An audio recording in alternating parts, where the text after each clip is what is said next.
Hello বন্ধুরা, আজ থেকে আমি একটা নতুন সিরিজ স্টার্ট করলাম।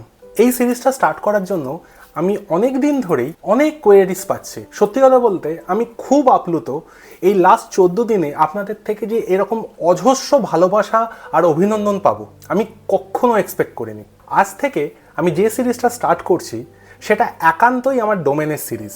আমি এই সিরিজে আপনাদের পাঠানো ওয়েবসাইটকে অডিট করব এবং সেই অডিট রিপোর্টে সেই ওয়েবসাইটের কি লুপহোলস উঠে আসে সেটা আপনাদের সঙ্গে আমি শেয়ার করব। তাহলে চলুন আজকের প্রথম ওয়েবসাইটটা কি দেখে নেওয়া যাক। বন্ধুরা, আজকে যে ওয়েবসাইটটা আমি অডিট করব সেই ওয়েবসাইটটা আমারই একজন সাবস্ক্রাইবার আমাকে মেসেজ করেছে। এটা অ্যাকচুয়ালি একটা এভিয়েশন একাডেমি অর এভিয়েশন কোর্সের একটা ওয়েবসাইট। এই ওয়েবসাইটের কি ফল্ট আছে আজকে আমি আপনাদের সামনে তুলে ধরবো। আর আরও একটা জিনিস নিয়ে আলোচনা করব যে এই ওয়েবসাইটে যদি কেউ এসইও করে জাস্ট এই কারেন্ট সিচুয়েশনে, তাহলে তারা এসইওর বেনিফিট পাবে কি না। প্রথমেই আমি ওয়েবসাইটটা খুলে যদি পুরো ওয়েবসাইটের হোম পেজটা স্ক্রোল করি, তাহলে এই ওয়েবসাইটের পুরো লুকটা বা পুরো স্ট্রাকচারটা মোটামুটিভাবে আমরা বুঝতে পেরে যাব যে স্ট্রাকচারটা এক্স্যাক্টলি কি আছে। এই হলো ফুটার। চলুন প্রথম থেকে শুরু করা যাক। একটা ওয়েবসাইটে যখন একজন অডিয়েন্স আসে তখন প্রথমেই সেই ওয়েবসাইটটা অ্যাট্রাকটিভ হওয়া উচিত, যাতে সেই অডিয়েন্সটা বা সেই ভিজিটারটা সেই ওয়েবসাইটে স্টে করে, বাউন্স ব্যাক না করে। প্রথমেই আমার যেটা বলতে ইচ্ছা করছে, এই ওয়েবসাইটের ইউআই ইউএক্স আর পেজ স্ট্রাকচার খুব পুয়ার।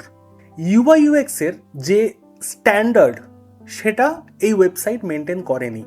জাস্ট লাইক আমি যদি এই সেকশনটাকে দেখি, এই সেকশনটা আমার মেনু, এই পুরোটা টপ মেনু আর মেন মেনু, কিন্তু হঠাৎ করে মেনুর পরে একটা এরকম স্ক্রোলিং বার আসছে উইদাউট এনি রিজন, যেখানে আমার বুক আর ডেমোর পেছন দিক থেকে একটা স্ক্রোলিং প্রাইসিং স্ট্রাকচার যাচ্ছে without any reason. Makes no sense.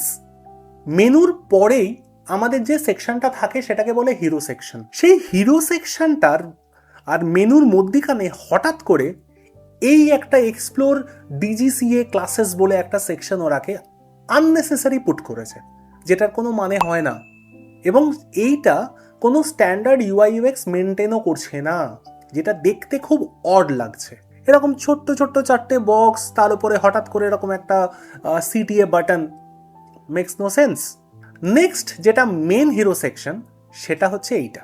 এই হিরো সেকশনটাকে যদি সবাই দেখে তাহলে আপাত দৃষ্টিতে ঠিকঠাক বলে মনে হবে, কিন্তু সত্যি কি এটা ঠিকঠাক?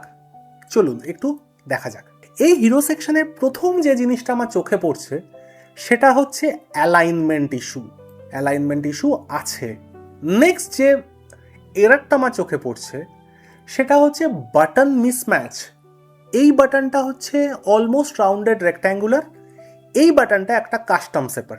Makes no sense, because UI UX এর স্ট্যান্ডার্ড ওয়াইজ আমরা প্রাইমারি সেকেন্ডারি বাটন রাখতে পারি, কিন্তু তার স্ট্রাকচার, তার শেপ একটা ওয়েবসাইটে, থ্রু আউট একটা ওয়েবসাইটে সেম হওয়া দরকার। সেকেন্ড, এইখানে আমি যদি এটাকে H1 ধরে নিই, এইটা হঠাৎ করে ব্লিঙ্ক করছে উইদাউট এনি রিজন। কেন? কোনো আনসার আমি পেলাম না। এটা হতে পারতো ব্লিঙ্ক করার কারণ, যাতে এভিয়েটার বা কোনো একটা লাইন হয়তো লিখছে মুছছে, তখন একটা ব্লিঙ্ক করার একটা জায়গায় আমি সেন্স পেতাম, কিন্তু এখানে কোনো সেন্স নেই। নেক্সট সেকশনে আসা যাক। হিরো সেকশনের পরেই আসছে টেস্টিমোনিয়াল, যেটা হওয়াটা উচিত নয়। একটা হিরো সেকশনের পর সবসময়তে অ্যাবাউট আস বা বেস্ট প্রোডাক্টস, এই ওয়েবসাইটের জন্য বেস্ট কোর্স কি আছে সেগুলো হাইলাইট করা উচিত। তারা কি হাইলাইট করেছে? টেস্টিমোনিয়াল। একটা অডিয়েন্স এসে টেস্টিমোনিয়াল খুঁজবে, কিন্তু হিরো সেকশনের পরে একটা টেস্টিমোনিয়ালের সেকশন আসা, আই গেস এটাকে অল্টার করা যায়। If you take my suggestion, then hero সেকশনের পরে সব সময়তে either about us or hero products or hero services, এই রকম সেকশনগুলো আসাটা দরকার। একটু যদি স্ক্রল করি, এই টেস্টিমোনিয়াল সেকশনটাকে যদি আমি ধরি, এই টেস্টিমোনিয়াল সেকশনের যে লুকটা সেটা একদমই ইন্টারাক্টিভ নয়। এখানে ওরা দিয়েছে একটা কাইন্ড অফ একটা ছোট্ট মতো একটা কন্টেন্ট, স্টুডেন্টের নাম এবং তার সঙ্গে ভিডিও। এই সেকশনটা কিন্তু অনেক রকমভাবে ইন্টারাক্টিভ করা যেত, যেটা ইউআই ইউএক্সে দেখতেও ভালো লাগতো। নেক্সট সেকশনে আসা যাক। দেখুন, টেস্টিমোনিয়ালের পরেই এই ওয়েবসাইটে 3টে এরকম বক্স আসছে যেখানে পসিবলি ওদের মেন যে পয়েন্টার্সগুলো, ইউএসপিগুলো, সেটা ওরা এখানে তুলে ধরেছে।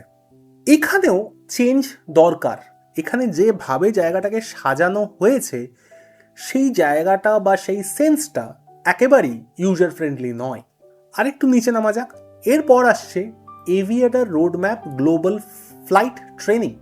এই জায়গাটা আমার এটার সঙ্গে related. This is steps become a pilot, DGPA CPL ground, CPL training, whatever, and তারপরে আরও কিছু আছে। এই সেকশনটাতে প্রথমেই যেটা লুপহোলস আছে সেটা হচ্ছে the size of the font is too small. Right now আমার স্ক্রিনটা 100% জুমিংয়ে আছে, তারপরেও আমার কিন্তু এই জায়গাটায় কি লেখা আছে সেটা পড়তে যথেষ্ট কষ্ট হচ্ছে। সেকেন্ড পয়েন্ট, এখানে যে ফন্টটা দেওয়া হয়েছে বা ফন্টের যে ইন্ডেন্টেশন, একটা জায়গায় দেওয়া রয়েছে অল ক্যাপস, একটা জায়গায় দেওয়া রয়েছে কাইন্ড অফ মিক্সচার, একটা জায়গায় সেন্টেন্স কেস। এটা কোনো স্ট্যান্ডার্ড মেনটেনই করছে না। সুতরাং এটাকেও ঠিকভাবে ডিজাইন করা যায়। আরও একটা জিনিস এখানে বলার, এই যে একটা টাইটেল রয়েছে তারপরে যে এতখানি gap, this is unnecessary. This is kind of misuse of blank space or negative space, যেটা কিন্তু আমরা ইজিলি অপটিমাইজ করতে পারবো। এরপর কি আসছে? এরপর আসে ট্রেন্ডিং কোর্স। এদের মেন কোর্সগুলো এখানে আছে। এখানে যদি আমরা আরেকটু প্রথম দিকে যাই এবং মেন মেনুতে দেখি, এখানে এদের 4টে কোর্স আছে। ফ্লাইয়ে দেখুন কোনো কিছু আপাতত কোনো ড্রপডাউন নেই, কিন্তু ক্লাসেসের মধ্যে 4টে কোর্স আছে। এবং এই 4টে কোর্সের মধ্যে এখানে যেভাবে ইন্ডেন্টেশনটা, অ্যালাইনমেন্টটা করা রয়েছে, which is really very bad. এই সেকশনটা যদি আমি এই অবধি স্ক্রোল করি, এই অবধি স্ক্রল করে ধরুন কেউ থেকে গেল, তাহলে কিন্তু সে নিচে কি আছে ফার্স্ট লুকে দেখতে পাচ্ছে না। এই সেকশনটা আমার মতে একটা ক্যারাউজেল করা সম্ভব, যেটা অটোমেটিক রোটেট করবে।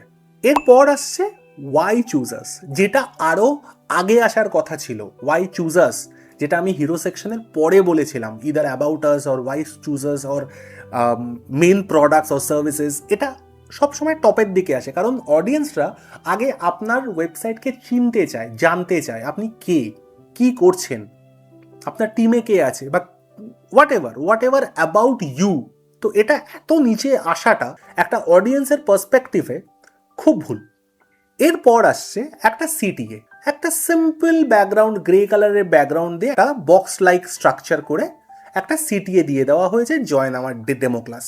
এভিয়েশন মানে স্টাইলাইজ, তারা সবসময়তে টিপটপ থাকে, তাদের একটা নিজস্ব একটা ক্যারেক্টার থাকে। সেখানে তাদেরই একটা ইনস্টিটিউটে কোনো ক্যারেক্টার নেই, কোনো নিটনেস নেই, ক্লিনলিনেস নেই। এটা কিন্তু সমস্ত অডিয়েন্সকে, ভিজিটারকে একবার হলেও একটা মনের মধ্যে একটা হালকা কোয়েশ্চেন জাগাবে যে এরা আদৌ ভালো ইনস্টিটিউট তো, কারণ এদের নিজস্ব প্রোডাক্টেই তো সেই ক্যারেক্টারটা খুঁজে পাচ্ছি না। এই সেকশনটা কিন্তু আরো ভালোভাবে করা যেত, যেখানে মেবি একটা ব্যাকগ্রাউন্ডে ভিডিও চলছে, বা এই সেকশনটায় একটা মডেল লাইক স্ট্রাকচার ক্রিয়েট করে জয়েন আওয়ার ডেমো ক্লাস, অনেক রকমভাবে ডিজাইন করা যায়। এরপরেই চলে আসছে কিন্তু ফুটার। এবং যদি আপনারা ফুটারটাকে খুব ভালোভাবে দেখেন, এই জায়গাটায় দেখেছেন, এই জায়গাটা কিন্তু ডিজাইনের লুপহোলস আছে, কারণ এখানে জেড ইন্ডেক্সটা ঠিক করে সেট আপ নেই। তো এই সমস্ত যে এররগুলো এই ওয়েবসাইটে আছে, আমি জাস্ট হোম পেজটাকে অডিট করলাম, আদার পেজ অডিট করলে হয়তো আরও অনেক ইস্যু পাবো, কিন্তু এই ওয়েবসাইটের হোম পেজ অডিট করেই এত রকমের কিছু ফল্ট বেরোলো। Last but not the least, এই ওয়েবসাইটের আমি যদি একটু ওপরে যাই এবং পুরো ওয়েবসাইটটা যদি দেখি, এই ওয়েবসাইটের বিশাল বড় একটা ড্রব্যাক হচ্ছে font mismatch. The branding is not at all aligned with the character of this website. ফন্টের স্টাইলিং, ফন্টের প্রেফারেন্স একটা ওয়েবসাইটের কিন্তু লুক পাল্টে দেয়। একটা ওয়েবসাইটকে যত দেখতে ভালো হবে, একটা ইউজার তত ওয়েবসাইটে থাকবে এবং অ্যানালিটিক্সে আপনার বাউন্স রেট কমবে। এটা জাস্ট একটা ব্রিফিং। আপনারা যদি চান আপনাদের আরও ওয়েবসাইটকে আমি অডিট করি, তাহলে অতি অবশ্যই আমাকে কমেন্ট করুন। আর যদি আমার সঙ্গে ডিরেক্টলি কথা বলতে হয়, তাহলে আমি স্ক্রিনে আমার নাম্বারটা দিয়ে দিচ্ছি আর আমার ইমেল আইডি দিয়ে দিচ্ছি, আপনারা যোগাযোগ করুন। I'll be glad to talk to you all regarding your website redesign, marketing or any kind of SEO related or social media related help. তাহলে আপনাদের কমেন্টের জন্য আমি কিন্তু ওয়েট করছি, আর নেক্সট ওয়েবসাইটের জন্য আমি ওয়েট করছি। আজকের মতো টাটা।